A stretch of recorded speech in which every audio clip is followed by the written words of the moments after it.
അപ്പോൾ അട്ടപ്പാടിയിൽ വരുന്നവർക്ക് ഞാൻ പറഞ്ഞിരുന്നു സൗജന്യമായിട്ട് താമസിക്കാനുള്ളൊരു സ്ഥലമുണ്ടെന്ന് പറഞ്ഞു. അത് ഈ പുഴയുടെ തീരത്താണ്. ഇത് ശിരുവാണിപ്പുഴയാണ്.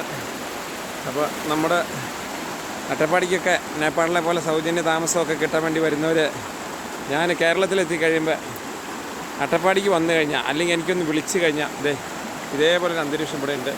ഇതേ കാണുന്നതാണ് എൻ്റെ വീട്. അപ്പോൾ ഈ പുഴയുടെ തീരത്താണ് നമ്മുടെ പ്രോപ്പർട്ടിയും കാര്യങ്ങളൊക്കെ. അപ്പോൾ റിസോർട്ടിനൊക്കെ പറ്റിയ സ്ഥലമാണ്. ഒരുപാട് പേര് കൊടുക്കണമെന്ന് ചോദിച്ച് കുറവ് വന്നിട്ടുണ്ട്.